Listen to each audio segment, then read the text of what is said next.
Since couples therapy, we decided that Julia would get a second opinion from a doctor about her fertility. In exchange for Julia agreeing to the fertility test, she's gonna bring her parents here. My dad gonna be staying in a guest room, staying in a Which dog guest room? This one guest room in our lab. Our room? She doesn't appreciate. She's turning into a brat. She's turning into a spoiled brat.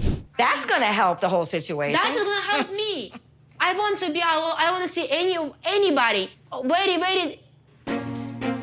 Brandon has allowed his parents so much say in his house and his marriage that they seem to believe they own the place. Now, he and Julia are barely back from the last resort, and already they're breaking the promises that they made there. So let's rewind to the start and catch up with what Brandon and Julia have been up to. I've got the pizza you ordered. Cheese with extra large sausage.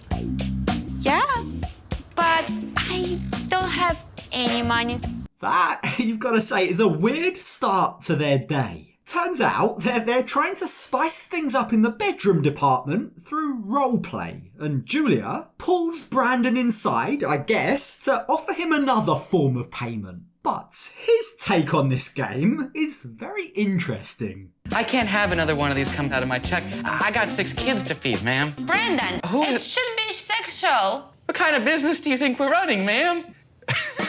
It's safe to say that this doesn't come naturally to them, like they're both pretty bad at this. Now, since getting back from the last resort, they have been working on their sex life, but if this is any indication of how that's going, they definitely have some work to do. Like, rather than letting the pizza get cold, the two of them put aside their plans to get hot and steamy and instead sit around eating the pizza and talking about the other things that they're also working on. Since couples therapy, we decided that Julia would get a second opinion from a doctor about her fertility. In exchange for Julia agreeing to the fertility test, she's gonna bring her parents here. Now, remember, back at the resort, we found out that Brandon wants kids, but Julia has been told that she can't get pregnant. In exchange for going to get a second opinion about that, as Brandon requested and wanted, Brandon has also caved into Julia's demands to allow her parents to come to the States. Now, at least initially, they'll be coming for a 1-month vacation, but Julia is just excited to be able to see them. And what makes this even more special for her is they're planning on having a second wedding ceremony while her parents are here, because of course they weren't able to attend the first one. But Brandon has questions. Like, for a start, where will they be staying? We already only have one bedroom, and it's my mom's. This And is then the other all. one's- Don't even start. That's not your mom. She will be never have her room in our house. That's his guest room. Clearly, Brandon hasn't been putting in the work to set better boundaries with his parents. Julia reveals that Betty still uses her own key to come and go in their house as she pleases. Now, the fact that they live an hour and a half away is apparently now a good enough reason for Betty to leave her stuff, for convenience of course, in Julia's guest room. But it's not just a few things. Like, the whole of the room is filled with her stuff. But, as always, Brandon isn't concerned about his parents taking over their lives, but he is, ironically, concerned about her parents. I really want this visit to be good, but I'm nervous.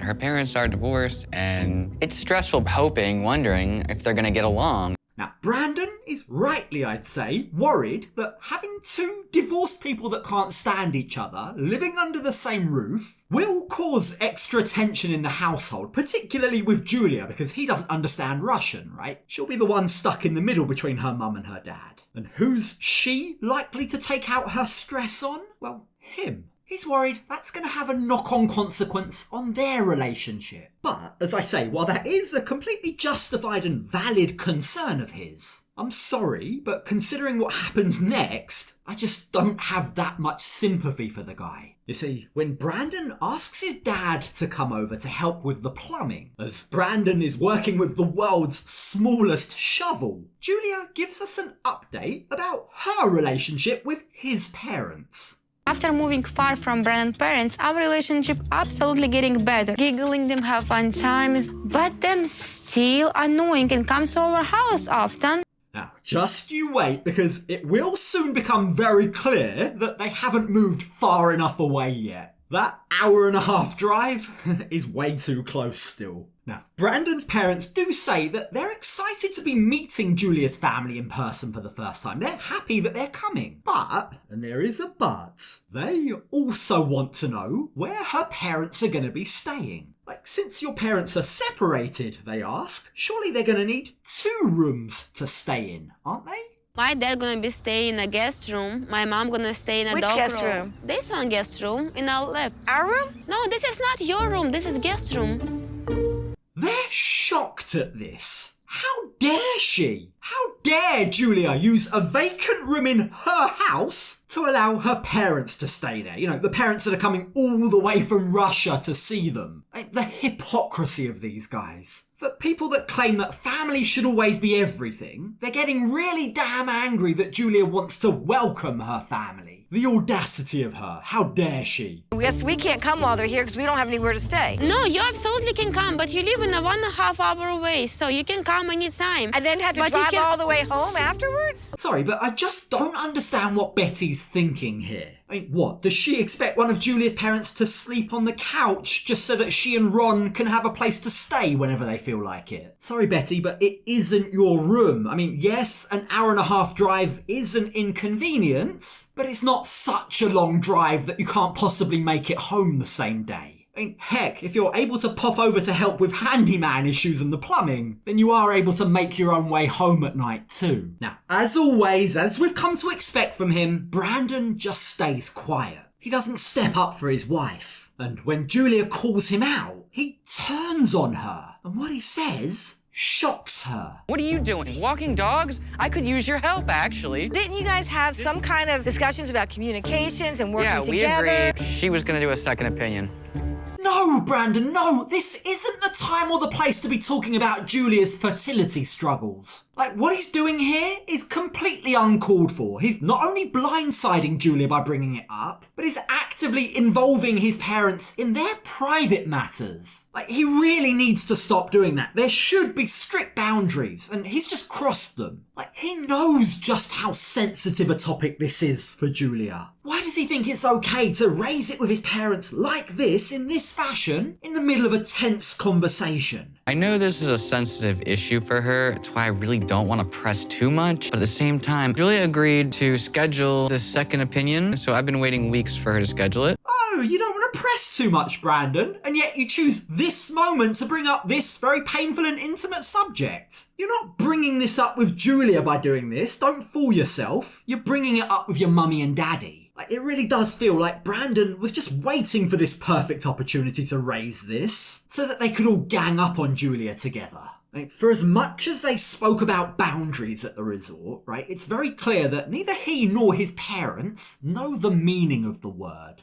I can help you with that if you want, because I can talk to a doctor. I can help go with you if you want to make sure that, you know. No, I mean, that is our situation. Doesn't this feel like a blast from the past? Doesn't this just remind you of when Julia first arrived in the States? Remember, back then, Betty also arranged a doctor's appointment for her without her consent. She was practically trying to force Julia to begin taking birth control against her will. That's just your role as a parent. And now here she is, trying to force her to go to a fertility doctor. I You don't don't want me need to your talk to? help. I don't need. So you don't want me to help you at all? No, I don't want. Look, this is a very personal problem, right? Surely Betty should understand that Julia might not want an audience when talking about these things. Like, she might not want her mother-in-law there when she's possibly getting devastating news. All Julia wants is for them to consider her feelings about all of this. Surely that's not too much to ask. You're not even thinking like how I feel. That's why we want to be with you, to be there to support you and All help of a you sudden, you're so emotionally. anti-family. What's the deal here? Yeah, that's it. This is the way to do it. Ganging up on her is really going to help change her mind and make her want to involve all of your family. Like, if ever you wanted a tutorial on what not to do to get someone to open up to you in their most vulnerable moments, this would be it. Now, sensibly, instead of escalating this and continuing this fight, Julia goes inside to cool off. But this incident has left Ron and Betty fuming. I'm this close to just being done with this whole situation. I gotta She tell you, doesn't I'm appreciate. She's turning into a brat. She's turning into a spoiled brat, and she doesn't appreciate half the stuff that we've tried to do and help her. If someone insulted my wife like that to my face in my home, I'm sorry, but it doesn't matter who they are, they'd be asked to leave. Brandon needs to realise that his priorities lie with his wife, not his mummy and daddy. But, as always, predictably, he doesn't step up. Not a peep, nothing. He doesn't say stop, he doesn't say that's uncalled for. Instead, what he does do is he finds a way to blame this all on someone else. This is why I don't want the parents to come. This is just the beginning, you know? Her parents bring out stress that she doesn't need, and she's taking the whole thing out on me. In what planet are Julia's parents to blame here? Like, does he really think that his own parents carry none of the blame? Does he not realise that he could have stopped this by setting boundaries with his parents? Or better yet, not bringing up such a sensitive topic in front of his parents? This is his fault, not Julia's parents' fault. Sorry. Julia just stormed off in the house after my mom's trying to help her make an appointment for the fertility clinic. But I think that's overreacting. Brandon's the kind of guy that would force his wife to allow his mum into the delivery room because he doesn't think it's a big deal.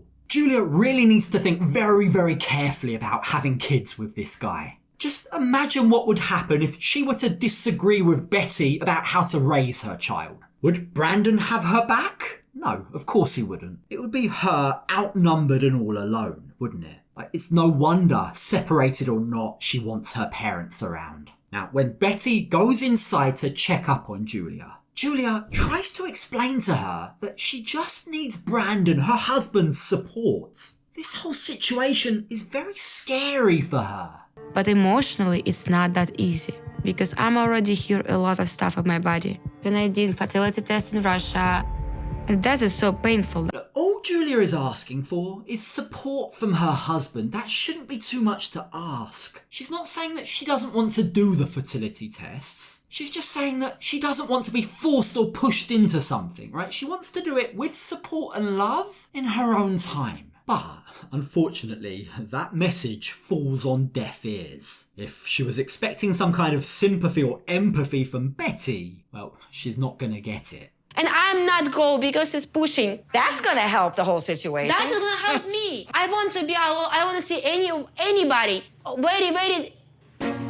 Did you see that? Again, if someone waved off my concerns like that as if they mean nothing in my own house, almost kind of belittling or trivialising my deepest vulnerabilities, I can guarantee you that they'd be out on their arse so quickly that their head would spin. Now, honestly, you've got to give it to Julia. She's showing a heck of a lot of restraint here. It's my house. I'm angry. I'm over. And you go home from my house. I try and keep the peace and calm, and it blows up in my face every single time. Sorry, but are we missing something? When exactly did Betty try to keep the peace? She's been poking at Julia since the moment that she's arrived. The truth is, Brandon might want a baby, but he needs to stop acting like one. He needs to stand up to his parents. If he doesn't, well, then he might find himself living back with his mummy and daddy sooner rather than later.